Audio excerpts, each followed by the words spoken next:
ಇವತ್ತು ನಿಮಗೆ ಬಿದಿರಿನ ತೋರಿಸ್ತೀನಿ ನೋಡಿ. ಕಾಣಿಸ್ತಾ? ಇದು ನಿಮ್ಗೆಲ್ಲರಿಗೂ ಗೊತ್ತಿರೋಂಗೆ ಇದು ಒಂದು ಹುಲ್ಲಿನ ಜಾತಿಯ ದೊಡ್ಡ ಸಸಿ. ಇದು ಮರ ಅಲ್ಲ, ಎಲ್ಲರಿಗೂ ಗೊತ್ತೇ ಇರುತ್ತೆ. ಇದು ಒಂದು ಹುಲ್ಲು, ಅಂದರೆ ದೊಡ್ಡದಾದ ಹುಲ್ಲು ಇಲ್ಲ ಎತ್ತರವಾದ ಹುಲ್ಲು ಅಂತೇಳಿ. ಅದಾದಮೇಲೆ ಇನ್ನು ಇದು ತುಂಬ ಉಪಯೋಗ ಬರುತ್ತೆ. ಬಿದಿರು ಮಾತ್ರ ಅಡುಗೆ ಮಾಡೋದಕ್ಕೂ ಬಳಸ್ತಾರೆ. ಈಗೀಗ ಈ ಬ್ಯಾಂಬೋ ಬಿರಿಯಾನಿ ಇದೆಲ್ಲದಕ್ಕೂ ಬಳಸ್ತಾರೆ. ಆಮೇಲೆ ಈ ವಿಡಿಯೋ ಏನು ಗೊತ್ತಾ, ಬಿದಿರು ಹೇಗಿರುತ್ತೆ ಅಂತ ತೋರಿಸೋದಕ್ಕೆ. ನೋಡ್ಕೊಳ್ಳಿ ಹೆಂಗಿದೆ ಅಂತ. ಆಲ್ಮೋಸ್ಟ್ ಅಲ್ಲಿ ಎಲ್ಲರಿಗೂ ಬಿದಿರು ಗೊತ್ತಿರುತ್ತೆ. ಈ ಬಿದಿರು ಹೆಂಗಿರುತ್ತೆ ಅಂದರೆ ಒಳಗಡೆ ಟೊಳ್ಳಿರುತ್ತೆ. ಈಗ ಬ್ಯಾಂಬೋ ಬಿರಿಯಾನಿ ತಿಂದವ್ರಿಗೆಲ್ಲ ಗೊತ್ತಾಗುತ್ತಲ್ಲ, ಅದ್ರೊಳಗೆ ಹಾಕಿ ತೊಗೊಂಬಂದು ಇಡ್ತಾರೆ. ಅದಾದಮೇಲೆ ಇದು ಒಂದು ಹುಲ್ಲಿನ ಜಾತಿಗೆ ಸೇರಿರೋ ಎತ್ತರವಾದ ಸಸಿ ಇಲ್ಲ ದೊಡ್ಡ ಸಸಿ ಏನಾದರೂ ಹೇಳ್ಕೊಬೋದು. ಸಸ್ಯ, ಒಂದು ಹುಲ್ಲಿನ ಜಾತಿಯ ಸಸ್ಯ ಇದು. ಇದನ್ನ ನೋಡಿದ ತಕ್ಷಣ ನಾವು ಮರ ಅನ್ಕೋಬೋದು, ಆದರೆ ಇದೆಲ್ಲ ಹುಲ್ಲು. ಆ ಹುಲ್ಲೇ ಇಷ್ಟು ಸ್ಟ್ರಾಂಗ್ ಆಗಿ ಬೆಳ್ಕೊಂಡು ಬಿದಿರಾಗ್ಬಿಟ್ಟಿದೆ.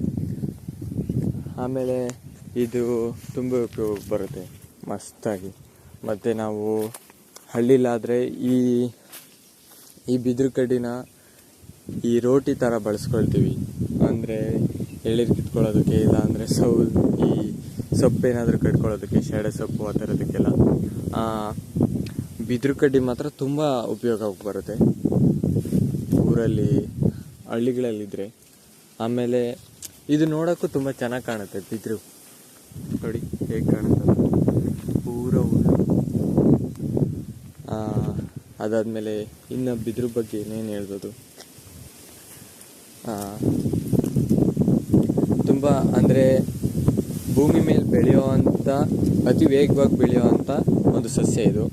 ಎಲ್ಲದಕ್ಕೂ ಹೋಲಿಸ್ಕೊಂಡ್ರೆ ಇದು ತುಂಬ ವೇಗವಾಗಿ ಬೆಳೆಯುತ್ತೆ ಭೂಮಿ ಮೇಲ್ಗಡೆ, ಅದೊಂದು. ಅದಾದಮೇಲೆ ಇದು ತುಂಬ ವಸ್ತುಗಳು ಉಪಯೋಗಕ್ಕೆ ಬರೋಂಥದ್ದು. ಈಗ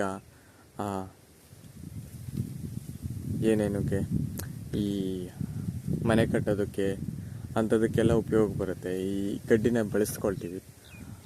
ಅದು ಬಿಟ್ಟ ಮೇಲೆ ಇದು ಈ ವಿಡಿಯೋ ಮಾಡ್ತಾ ಇರೋ ಪೂರ ಕಾನ್ಸೆಪ್ಟ್ ಏನಂತಂದರೆ ಬಿದಿರು ಗಿಡ ತೋರಿಸೋದು. ಕ್ಲಿಯರಾಗಿ ನೋಡ್ಕೊಳ್ಳಿ ಅಷ್ಟೇ ಹೇಗಿದೆ ಅಂತ. ಝೂಮ್ ಹಾಕಿ ಝೂಮ್ ಮಾಡಿದ್ರೆ ಝೂಮ್ ಹಾಕಿಲ್ಲ, ಝೂಮ್ ಔಟ್ ನೋಡಿ ಹೇಗಿದೆ ಅಂತ. ಈ ಬಿದಿರು ಹುಲ್ಲು ನೋಡ್ಕೊಳ್ಳಿ, ಚೆನ್ನಾಗಿ ಕಾಣುತ್ತೆ. ಸೊ ಇದಿಷ್ಟು ಬಿದಿರಿನ ತೋರಿಸೋವಂಥ ವಿಡಿಯೋ. ಆಮೇಲೆ ಬಿದಿರಲ್ಲಿ ಈ ತಟ್ಟಿ ಎಲ್ಲ ಹಣದ್ತಾರೆ. ಆಮೇಲೆ ಅದೊಂಥರ ಚೆನ್ನಾಗಿರುತ್ತೆ. ಈ ಊರ ಕಡೆ ಎಲ್ಲ ತಟ್ಟಿ ಹಣದ್ಬಿಟ್ಟು ಮತ್ತು ಬುಟ್ಟಿ ಥರ ಎಲ್ಲ ಮಾಡ್ತಾರೆ. ಅವೆಲ್ಲ ಇದರಿಂದನೇ ಮಾಡೋದು. ಆಮೇಲೆ ಮರ ಆ ಥರ ಎಲ್ಲ ಮಾಡ್ತಾರೆ. ಹಳ್ಳಿಲಿದ್ರೆ ಅವೆಲ್ಲ ನೋಡಿರ್ತಾರೆ. ಅಕಸ್ಮಾತ್ ಏನಾದರೂ ಪೂರ ಸಿಟಿಲೇ ಬೆಳೆದಿದ್ದೀವಿ ಅಂತ ಅಂದರೆ ಅವರು ಸ್ವಲ್ಪ ನೋಡಿಲ್ಲದೆ ಇರ್ಬೋದೇನೋ. ಇರಲಿ, ಅದೇನೇ ಇರಲಿ. ನೋಡಿ ಬಿದಿರು ಈ ಥರ ಇರುತ್ತೆ. ನನಗನ್ನಿಸ್ತಂಗೆ ಬಿದಿರು ಎಲ್ಲರೂ ನೋಡಿರ್ತಾರೆ ಅಂದ್ಕೊಳ್ತೀನಿ. ನೋಡಿಲ್ಲ ಅಂದರೆ ನೋಡ್ಕೊಳ್ಳಿ. ಸೊ ಇದಿಷ್ಟು ಈ ವಿಡಿಯೋ. ಇನ್ನೂ ಏನಾದರೂ ಇದರಲ್ಲಿ ಮಿಸ್ ಆಗಿದೆ, ಇನ್ನೂ ಏನಾದರೂ ಸ್ಪೆಷಲಾಗಿ ಹೇಳಬೇಕು, ಇಲ್ಲ ಅಪ್ಡೇಟ್ ಮಾಡ್ಕೋಬೇಕು ಅಂತ ಏನಾದರೂ ಅನಿಸಿದರೆ ದಯವಿಟ್ಟು ಕಮೆಂಟ್ ಮಾಡಿ.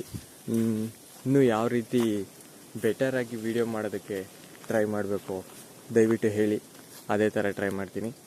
So thank you for the watching.